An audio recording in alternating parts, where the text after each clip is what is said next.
Bonjour à tous et bienvenue sur Lubanza TV News. Aujourd'hui, on fait le point sur les actualités majeures en République démocratique du Congo.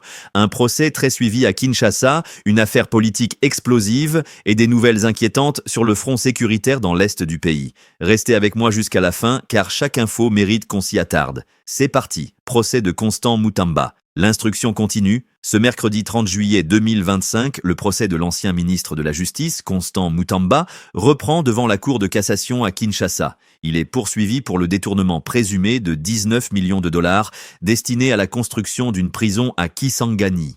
Lors de la dernière audience, la Cour a rejeté ces exceptions et fin de non-recevoir, les jugeant recevables mais non fondées. L'instruction a donc commencé et Mutamba s'est exprimé devant la Cour, niant toute implication dans cette affaire. Jacques Kiaboula, retour discret, affaire en suspens. Autre dossier sensible, le gouverneur du Haut-Katanga, Jacques Kiaboula, est enfin réapparu à Kinshasa après plusieurs semaines d'absence. Souvenez-vous, il avait déclenché une vague de critiques après avoir vivement accusé le Rwanda d'alimenter la guerre dans l'est du pays, tout en défendant Joseph Kabila et Corneille Nangaa, déclarant qu'ils sont d'abord des Congolais. Peu après ce discours, Kiaboula avait disparu, officiellement pour raison de santé. Mais selon certaines sources, les services de sécurité doutent de cette version. Il a finalement été reçu par un responsable du cabinet du ministre de l'Intérieur, Jacquemain Chabani, actuellement en déplacement. Kiaboula n'a toujours pas parlé publiquement. Son explication est attendue dès le retour de Chabani. Beaucoup de questions restent en suspens. Nord Kivu, les rebelles du M23 se renforcent à Katekou. Dans le territoire de Walikali, au nord Kivu, les rebelles de l'AFC M23 renforcent leur présence dans la localité de Katekou en provenance de Buloza. Des hommes en armes et des munitions sont déployés dans des positions stratégiques. Selon plusieurs analystes, une attaque contre Pinga pourrait être en préparation. Des mouvements similaires sont observés vers Roussamambu et Bukumbirwa. Les autorités locales appellent à un renforcement urgent des dispositifs sécuritaires. Komanda Ituri.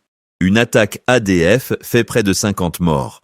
Enfin, direction Komanda, dans la province de l'Ituri, où une attaque sanglante des ADF a fait au moins 49 morts, principalement des fidèles catholiques rassemblés à la paroisse bienheureuse Anuarit. C'est l'attaque la plus meurtrière jamais enregistrée dans cette région. Près de 30 000 personnes ont été déplacées, en plus des 38 000 déjà sur place. L'attaque a paralysé les mouvements humanitaires et exacerbé une situation déjà critique.